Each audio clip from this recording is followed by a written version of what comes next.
Assalamualaikum warahmatullahi wabarakatuh. Apa kabar sobat Sopter semuanya? Semoga kalian semua dalam keadaan sehat jasmani dan rohani, tidak kekurangan satu apapun.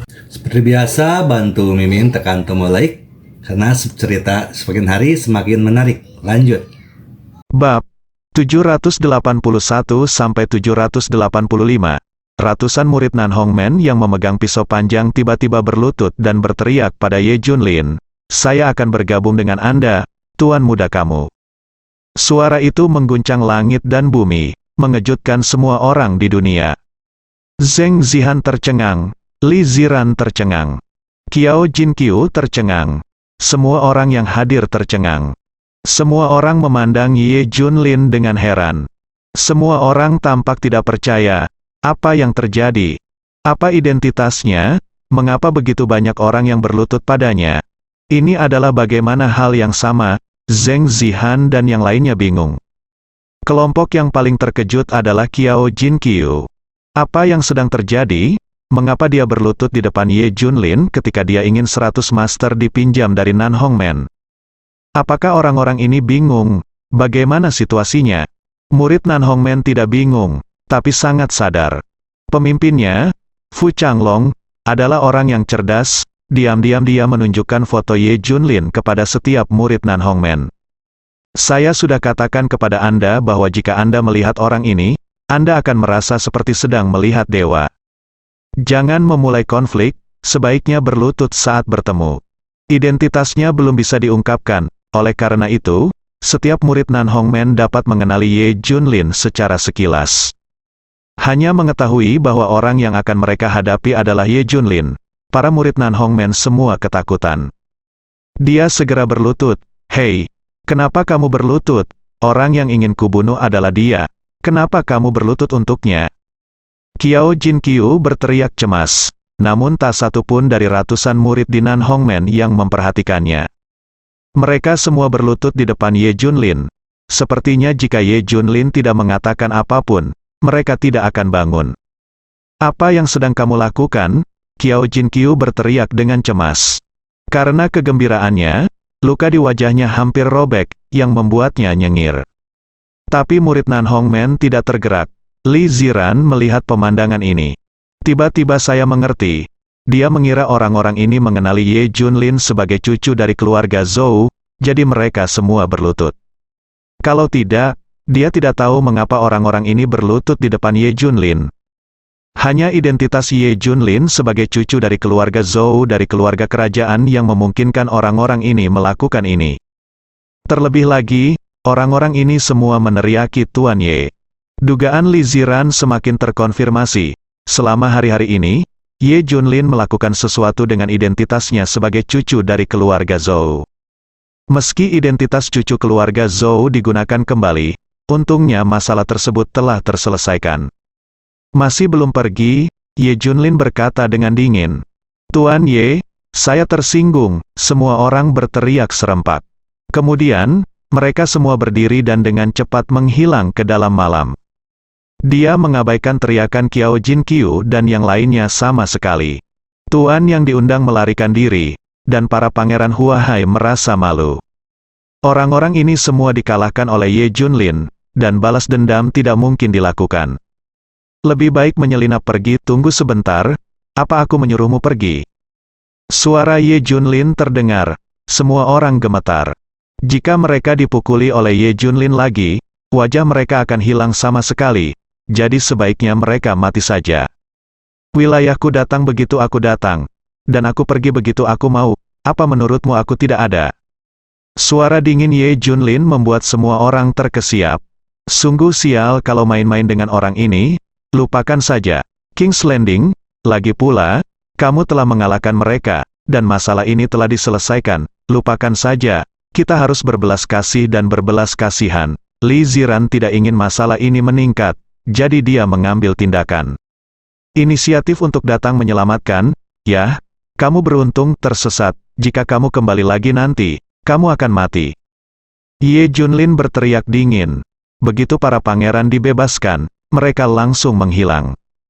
"Oke, semuanya, ayo pergi dan istirahat. Jangan beritahu siapapun apa yang terjadi malam ini." Perintah Li Ziran. Belakangan, Ye Junlin mengira Li Ziran meminta orang-orang ini untuk berlutut di hadapannya. Ternyata tidak, seolah dia sendiri yang tahu jawabannya. Itu berkabel, Ye Junlin merasa Li Ziran bertingkah aneh akhir-akhir ini. Li Ziran bahkan tidak penasaran dengan rangkaian hal tidak biasa yang dilakukannya akhir-akhir ini. Sepertinya dia sudah terbiasa. Dia tidak tahu bahwa Li Ziran telah menyelesaikan semua ini dengan asumsi bahwa dia adalah cucu keluarga Zhou. Sisi lain, Ren Ye, yang datang dengan tergesa-gesa, bertemu dengan 100 master teratas yang telah kembali.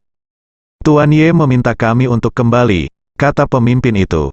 Ren Ye bertepuk tangan. Benar saja, itu adalah Ye Junlin. Ini buruk, kelompok orang itu sudah tamat. Ren Ye segera mempercepat dan bertemu Qiao Jinqiu dan yang lainnya yang telah melarikan diri. Hah, bukankah orang itu mempersulitmu? Ren Ye memandang beberapa orang dengan rasa ingin tahu. Menurut karakter Ye Junlin, dia tidak akan membiarkan mereka pergi. Apa yang sedang terjadi? Ye Junlin awalnya tidak ingin kita pergi. Tapi setelah wanita itu membujuknya, dia melepaskan kita. Seseorang menjelaskan hal ini. Ren Ye Chang menghela nafas lega dan berkata, itu bagus. Ngomong-ngomong, aku akan mengirim seseorang untuk membawamu keluar dari Jinling secepatnya dan kembali ke Huahai. Jinling bukanlah tempat yang benar dan salah. Jika kamu tinggallah di sini untuk waktu yang lama, kamu akan mudah terbunuh. Desak Ren Ye, jika orang-orang ini terus tinggal di sini, kemungkinan besar mereka akan menyinggung Ye Junlin lagi. Saya tidak tahu bagaimana saya mati saat itu. Harus segera dikirim. Bagaimanapun, dia memiliki hubungan dengan keluarga Qiao dan tidak ingin melihat adegan ini. Tunggu sebentar, Qiao Jinqiu melambai. Dia memandang Ren Ye dan bertanya, saudaraku, katakan padaku apa yang terjadi, ketika orang-orangmu melihat anak itu, mengapa mereka semua berlutut dan memanggil mereka Tuan Ye? Ya, saya melihat mereka, dia sepertinya sangat takut. Pada pria bernama Ye Junlin, apa identitasnya? Bisakah dia menakuti Nan Hongmen seperti ini? Tanya para pangeran dengan rasa ingin tahu. Ya, apa identitasnya? Pertanyaan ini membuat Ren Ye bingung. Haruskah aku memberitahu orang-orang ini? Karena itu, apakah atasan akan menyalahkan saya? Pada saat ini, sebuah suara terdengar, apakah Anda pantas mengetahui identitas saya? Bersamaan dengan suara itu, sesosok tubuh muncul. Setelah Ren Ye melihatnya dengan jelas, matanya hampir terbang. Dia benar-benar datang, benar saja, kami tidak akan membiarkan para pangeran ini pergi. Ini adalah karakternya. Ren Ye hendak berlutut, tapi saat dia melihat Ye Junlin melambaikan tangannya, dia hanya bisa berdiri di samping. Ketika Qiao Jinqiu dan yang lainnya melihat Ye Junlin, mereka ketakutan setengah mati. Mengapa Dewa Wabah ini bisa menyusul? Bukankah dia membiarkannya pergi? Saudara Ren Ye, bantu aku menyingkirkannya hari ini, apapun kondisinya. Qiao Jinqiu segera berteriak, dia memutuskan untuk membunuh Ye Junlin. Aku akan memberimu 10 miliar, melihat Ren Ye tidak tergerak. Qiao Jinqiu langsung menembakkan 10 miliar. 10 miliar untuk membunuh satu orang. Ini menunjukkan betapa gilanya Qiao Jinqiu dan betapa dia membenci Ye Junlin. Seluruh penonton terkesiap, terlalu kejam. Sangat berharga menghabiskan 10 miliar untuk membunuh satu orang. Tanpa diduga, Ren Ye tidak melakukan apapun dan menyingkir. Kamu urus urusanmu sendiri, aku tidak akan ikut campur. Ren Ye berkata dengan dingin, 10 miliar memang menggiurkan, tapi jika diambil, hidupnya akan hancur. Tindakan Ren Ye Zong membuat Qiao Jinqiu lengah. Ini adalah bagaimana melakukannya. Semua tenaga mereka ada di Huahai. Di Jinling, kami terisolasi dan tidak berdaya. Dia tidak bisa mengalahkan Ye Junlin. Bukankah kamu baru saja berjanji untuk membiarkan kami pergi? Qiao Jinqiu bertanya dengan gemetar. Pangeran Huahai yang arogan itu jinak seperti domba kecil di tangan Ye Junlin. Dia bahkan takut pada Ye Junlin. Wanitakulah yang berjanji akan melepaskanmu sekarang, bukan aku. Begitu kata-kata ini keluar, Qiao Jinqiu dan semua orang terdiam. Jika kamu ingin membunuhku, tidak mudah untuk pergi. Seringai muncul di bibir Ye Junlin. Apa yang akan kamu lakukan? Semua orang gemetar, bagaimanapun, dia sangat takut dengan Ye Junlin. Bahkan Qiao Jinkyu, seorang mesum, ditakuti oleh Ye Junlin. Untuk menghadapi orang yang kejam, Anda harus lebih kejam dari dia. Apakah kamu berani membiarkan aku kembali? Qiao Jinkyu berkata dengan dingin. Dia bersumpah selama dia kembali, tidak peduli dia malu atau tidak, dia akan memanggil orang-orang untuk meratakan Jinling. Potong Ye Junlin menjadi beberapa bagian dengan 1000 pedang. Apakah kamu berani? Saya pikir kamu juga orang yang kejam. Ayo buat janji, berapa banyak orang yang bisa datang ke sisimu? Qiao Jinkyu melihat harapan dan melanjutkan, ya. Apakah kamu laki-laki? Jika kamu laki-laki, ayo pergi dan bertarung denganmu secara nyata. Yang lain juga mulai memprovokasi Ye Junlin. Ren Ye tertegun di sampingnya. Sang pangeran sebenarnya bertengkar dengan Ye Junlin. Akankah Ye Junlin setuju? Ye Junlin tidak akan mengerti maksud orang-orang ini. Setelah memasangnya kembali, ia akan membalas dendam setelah mengumpulkan kekuatannya. Kamu tetap di sini, yang lain kembali. Ye Junlin menunjuk ke arah Qiao Jinkyu. Apa, Anda ingin menahan saya? Qiao Jinkyu berkata dengan heran. Ye Junlin mengangguk. Saya tidak ingin membunuh orang yang tidak bersalah tanpa pandang bulu sekarang. Anda dan saya tidak akan membunuh, tetapi Anda tidak bisa lepas dari kejahatan. Anda harus berlutut selama 3 hari 3 malam untuk bertobat dari perilaku Anda. Hanya setelah kamu cukup berlutut barulah aku akan melepaskanmu. Pergi. Ye Junlin melambaikan tangannya, dan King Long di sebelahnya segera meraih Qiao Jinkyu. Para pangeran lainnya hanya bisa menonton tanpa daya. Kamu harus datang untuk menyelamatkanku. Kamu harus kembali untuk menyelamatkanku. Qiao Jinkyu berteriak dengan cemas. Buat dia berlutut selama 3 hari 3 malam. Bagaimana ini bisa terjadi? Dia adalah salah satu dari 3 pemimpin partai Pangeran Huahai. Bagaimana cara berlutut di hadapan orang lain?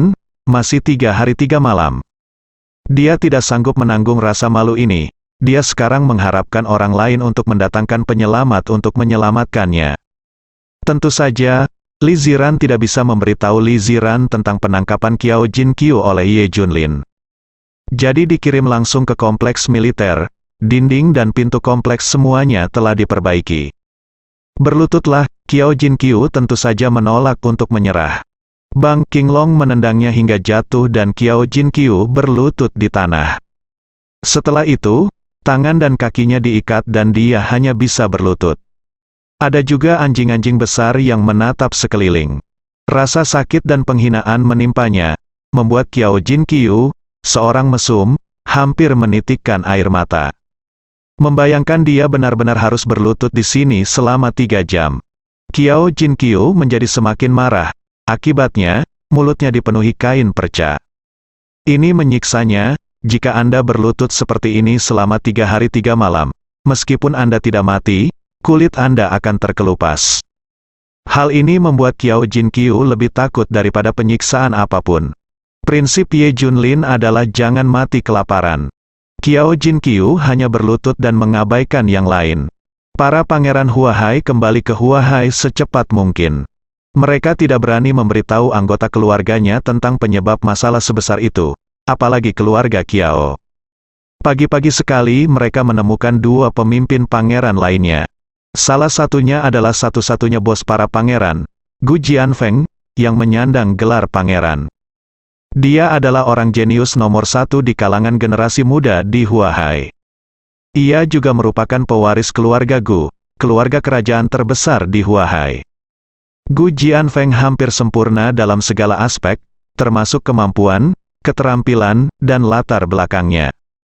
Terutama Qigong yang keras, dia bahkan lebih tak terkalahkan. Konon dia bisa bertarung dengan Fu Changlong, pemimpin Nanhongmen. Dia selalu menjadi pemimpin partai pangeran, tidak ada yang berani menyerang. Dia dianggap sebagai pangeran oleh semua tuan muda di Huahai. Saat ini, Gu Jianfeng hanya mengenakan jubah mandi. Lihatlah orang-orang di depan Anda, ada sedikit kekhawatiran di wajah tampannya. Karena ini masalah yang melibatkan pangeranku, aku harus menyelesaikannya sendiri. Di sini untuk melaporkannya, turun dan kumpulkan orang-orangnya. Ayo berangkat ke Jinling. Perintah Gu Jianfeng, pemimpin lainnya, Hu Jinlong, yang setenar Qiao Jinqiu, juga pergi mengumpulkan orang. Dengan cara ini, Pangeran Huahai mengumpulkan sekelompok besar guru dan berangkat bersama ke Jinling. Ini adalah pertama kalinya dalam lebih dari 10 tahun hal sebesar itu terjadi pada Pangeran Huahai. Salah satu dari 3 pemimpin tersebut tidak hanya dipukuli, tetapi juga ditahan. Ini hanyalah penghinaan terhadap seluruh partai Pangeran Huahai.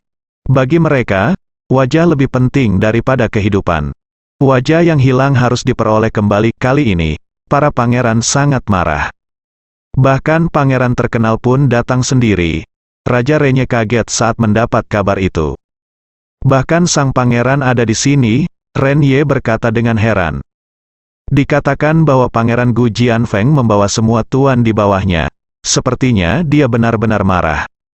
Pangeran selalu menjadi orang yang sombong.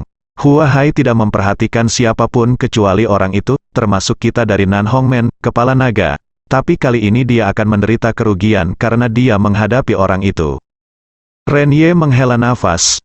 Apakah Raja Langit menginginkan kita memberitahu putra mahkota dan mereka?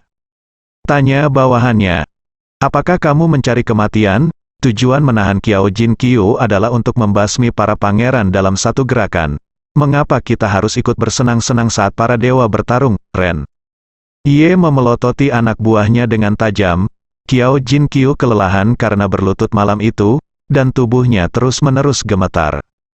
Jika dia tidak diikat erat, dia akan jatuh ke tanah. Setelah berlutut sepanjang malam, dia pingsan 7 atau 8 kali. Ini masih merupakan kekuatan fisik yang bagus untuk latihan bela diri yang biasa. Jika orang lain menderita luka ini dan berlutut di sini sepanjang malam karena peradangan, mereka mungkin akan bersendawa. Tapi Qiao Jinqiu mengerti bahwa dia bisa bertahan paling lama 1 hari 1 malam. Jika itu berlangsung lebih lama, dia akan mati di sini. Kenapa mereka belum datang? Pertahanan psikologis Qiao Jinqiu hampir runtuh. Dia menangis sampai air matanya habis. Hal yang paling menyebalkan adalah orang-orang ini memperlakukannya seperti anjing. Beri dia makanan yang sama seperti anjing. Namun untuk menjaga kekuatannya, Qiao Jinqiu harus makan. Ini jelas merupakan momen tergelap dalam hidupnya. Ini juga merupakan momen yang paling memalukan. Wajah Qiao Jinqiu-nya diinjak-injak oleh Ye Junlin dengan kakinya. Kecuali Ye Junlin terbunuh, dia tidak akan pernah bisa berdiri lagi dalam hidup ini. Gemuruh, aku mendengar suara mesin mobil. Mata Qiao Jinqiu yang murung tiba-tiba terbuka, dan matanya berbinar tajam. Yang akan datang, orang yang ditunggunya akhirnya tiba. Qiao Jinqiu menangis kegirangan. Jika mulutnya tidak tertutup kain, dia pasti ingin berteriak beberapa kali. Puluhan mobil diparkir di depan kompleks militer. Ratusan orang turun dari mobil. Di antara mereka adalah Pangeran Gu Jianfeng dan pemimpin lainnya Hu Jinlong. Bersambung.